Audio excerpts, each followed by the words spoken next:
All right, welcome in, my friends. We got a lot of red on the charts today. We got a pretty high extreme fear on our crypto fear and greed index. And what is driving all this? Well, at least the headlines you're seeing out there everywhere are crypto regulations. Obviously, this is a really, really big subject. And in fact, this particular article, in a matter of a few days, picked up almost 4,000 Reddit upvotes. It was made into be a really, really big deal, and it got a lot of people that I know very worried and very scared and upset.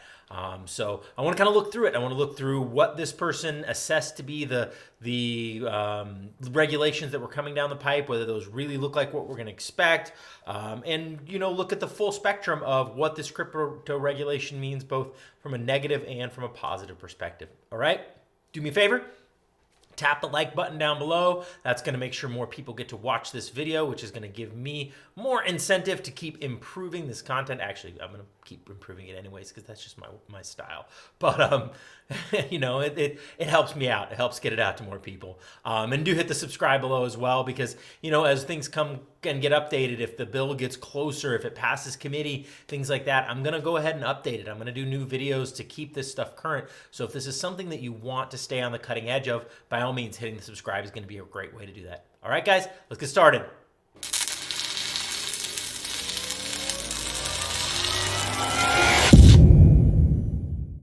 Warning, I am not a financial advisor, and this is not investment advice. Seek a professional.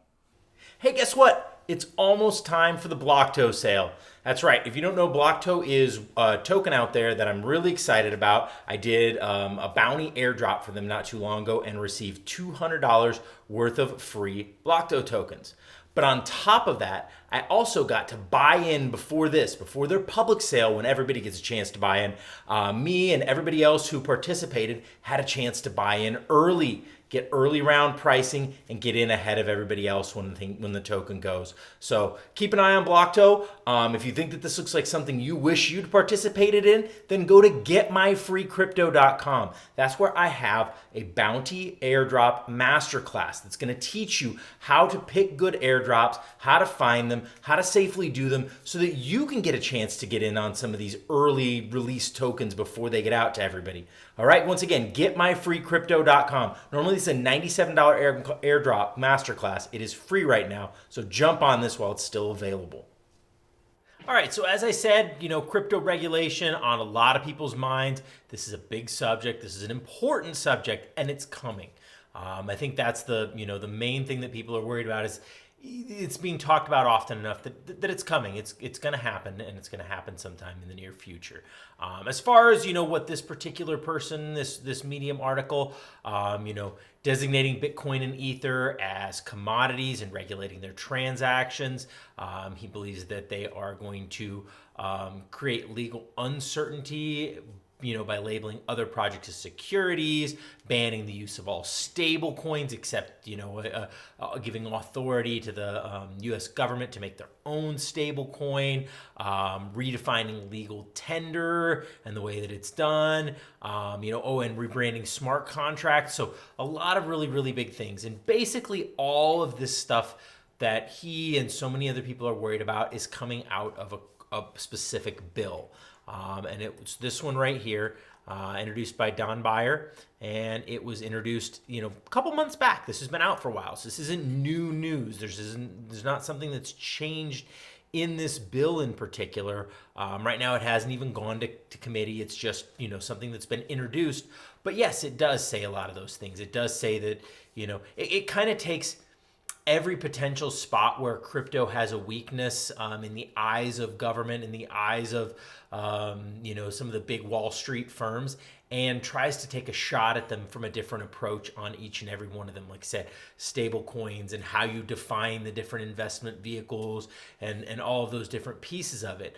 But what doesn't get mentioned in this Medium article is the reality of this bill. And so if you go over here and you look at this place, which is a great site, Government Tracker, you're going to see that it was introduced on the 28th. And at this point, the prognosis is a 2% likelihood that this bill actually passes. And in order to do that, it's going to have to pass committee. It's going to then have to pass the House and the Senate and get signed by the president.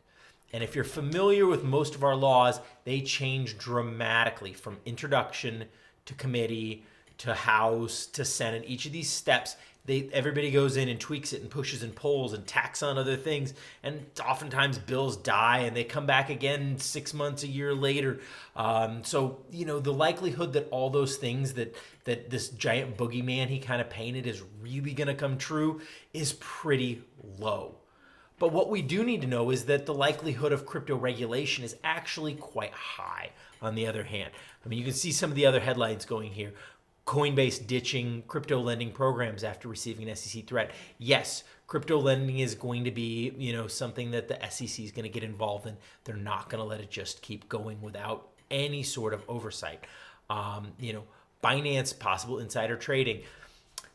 I know a lot of different people who've been involved in what probably would technically be called insider trading if they were used to, if they had to use the information the same way that stocks are done. A lot of people get inside information on a crypto, on a token, on what it's going to do, on a partnership, on a relationship, and they buy into these tokens based upon that.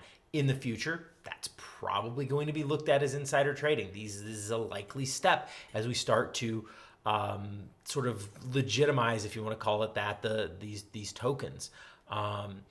Government ready to roll out big guns against crypto ransomware payments. This is one that I'm a little torn on because I didn't like the way that the whole last ransomware attacks went. Something didn't smell right to me about the way they got the tokens back. I almost wonder if this isn't one of those, Trojan horse or false flag games where these particular ransomware payments are just being used as an excuse to give the government a reason to come after crypto and put regulations on it. I don't have any facts to back that up, so it's more of just a hunch and a feeling based upon a variety of different articles and things that I've read. But either way, they are claiming how these hackers and these malicious people are using crypto to their advantage, and so we've got to regulate it. And so there are going to be some regulations coming down, and this is going to be the primary reason that they give, or what they're going to use to sort of defend themselves as why this is necessary. The most recent things coming out of our SEC chief are a little harsher too. It's very likely that stablecoins are going to change. It's an interesting question because there's a variety of different stablecoins and they're run from different ways. And I want to look at that in just a second, but he doesn't like stablecoins. He doesn't like the way stablecoins are currently being handled. So that's probably going to change. And most of that realistically probably comes from the fact that the Fed wants to run a digital dollar. They would much rather have the only stablecoin actually be the Federal Reserve digital dollar. And they're probably going to push for that. And there's a chance that they may win. I have hope that they won't win because of what I see over here, things like this. Look, there are currently right now 4 substantially different types of stablecoins.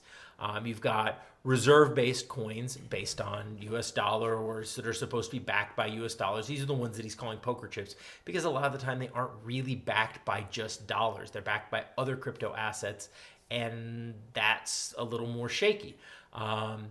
Ones that are collateralized by another crypto, and that's also a little bit shaky because, as we all know, tokens can drop in the heart of a blink of an eye. They can just shoot down or shoot up. So having it backed by Bitcoin may not be the most stable thing out there.